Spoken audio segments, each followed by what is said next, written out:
Hello and welcome to another edition of Betting People with Joe O'Gorman. Joe will be familiar to many of you as one of the premium layers through a glorious period of greyhound racing, and I'm very, very happy to be joined by him today. Joe, thank you for giving me your time.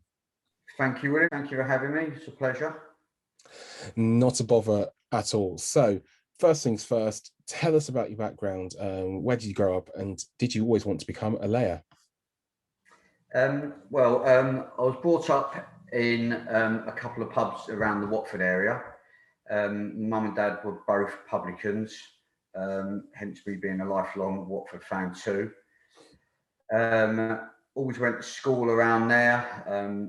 First memory of going greyhound racing would have been at Watford Dog Track, which obviously is no longer there. I think that closed in the late 70s. And funny enough, an early memory there, the late great Dougie Tyler, one of the great layers back in the day at Wembley and Walthamstow and numerous other tracks, he actually had a pitch at Watford Dog Track. So he would often come in for lunch before a bags meeting at Watford. So that's an early memory of mine. And then from an early age, going dog racing with Dad, maybe at the weekends when schooling wasn't important, and the same with the horse racing, really. Would spend a lot of time at my grandfather's, who lived in Chingford, so he was like a mile or so from the track. So I'd often find myself down the dogs with Grandad, really, from a very young age, and I suppose that's how I got into it. And obviously at a young age, I then advanced to tic-tacking for Dad down one end of the track. And I kind of fell into like a glorious 80s era then, that then it was hard to keep away from and not fall in love with, really. And obviously that golden period, for much of it, you were at Walthamstow. Did you stand anywhere else? And I'm guessing. No, I didn't actually. Probably one of my regrets. Not particularly standing anywhere at that time. That's obviously before I went on to Harlow.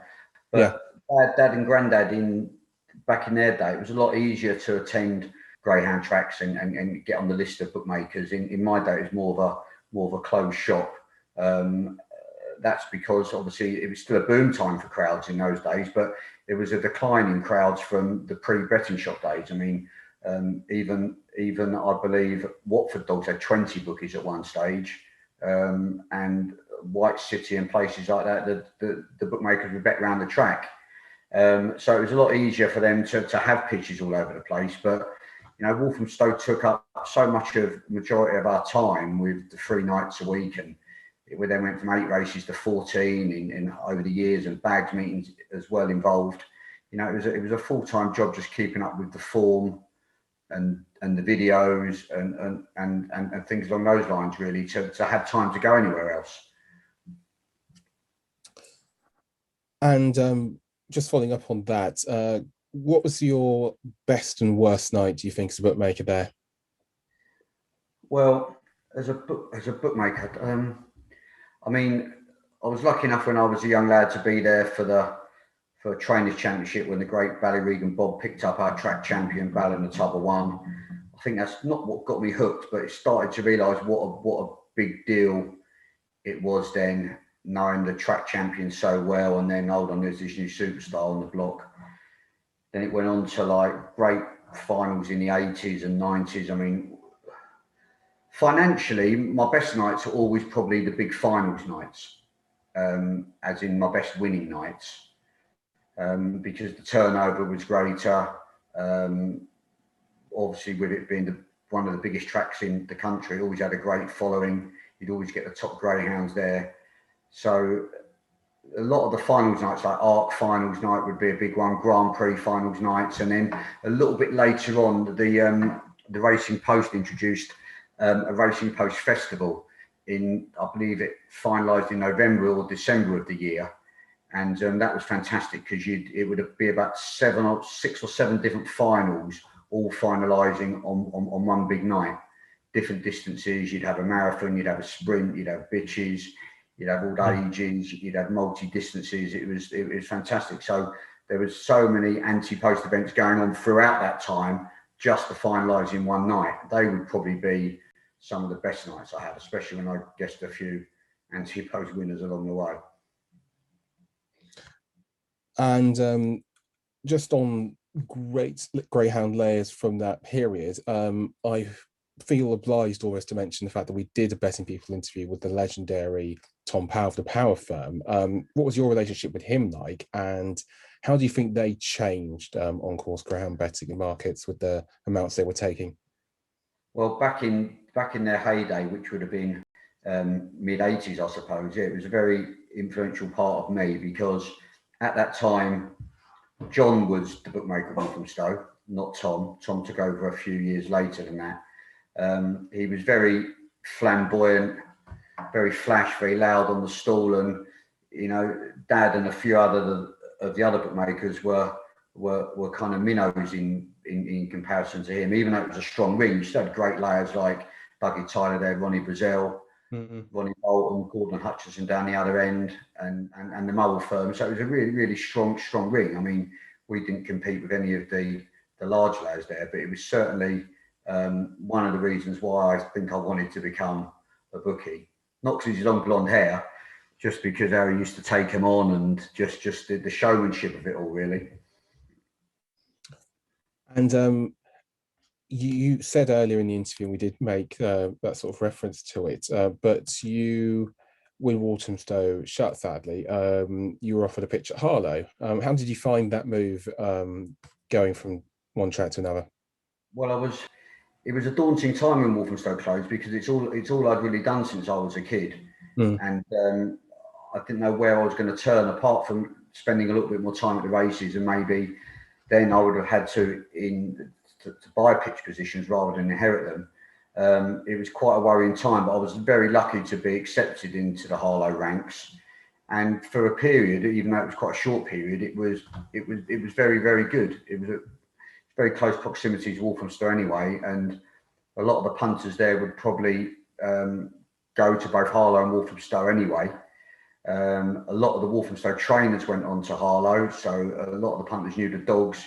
It was a great little honeymoon period, but sadly, it kind of fell off a cliff quite quickly. Well, the turnover for me in the business did. So I decided to probably leave after a couple of years, and I was invited to go back a couple of years later, and I had to share them with a gentleman called Gavin Patmore. Again, I enjoyed it, but turnover wasn't great, and it wasn't long before we realised, we're wasting our time a little bit here, really, for what turnover was, for what you could win, and what your liabilities were. But I learned an awful lot of Harlow. I really wish I was a bookmaker there before I was at the Stow, because it was different going to like a grassroots track rather than like the biggest track in the country. You had to duck and dive a bit more. I had to gamble a little bit bigger at times. You were led up the garden path a few times, a bit of skullduggery going on, but I had some good times there, and I quickly became half a decent judge there, really. But a lot of the bookmakers were decent judges there. You had to be, really. If you're pricing up 3 or 4 of the races per night yourself, you were taking it in turns or getting your head together the price of the races. You can't afford to be wrong too often. No, absolutely, indeed. Just as a sort of finishing question to this first part, but if you were ever offered an opportunity at a greyhound track, could you see yourself standing again? Good question. You could never say never. I'd find it hard to turn down, William, but it does take up a great deal of your life. It's very unsociable hours, especially with all the extra meetings these places have on with bags racing and things like that. I mean, at the moment, it's a bit of a grey cloud over the on-course greyhound bookmakers, because it was in such decline. They were getting paid to go in the end, so a lot of the tracks sold themselves down the river a little bit and became a little bit more betting shop fodder. So yeah, I mean, God, if someone said to me, right, you can go and bet a toaster throughout a couple of competitions and turn up Derby final night and bet about the favourite or go on the end or bet in a corporate area, God, yeah, I'd love to have the opportunity, but I did have the best times. I just saw the decline coming in with the exchanges coming into the ring. We managed to keep Betfair out of Walthamstow and Harlow. It was just at that transitional period. So yeah, I think I had the best years. Absolutely. I think it's a really interesting way to end part one of Betting People with you, Joe Gorman. Thanks very much for your time. Stay around for part two tomorrow.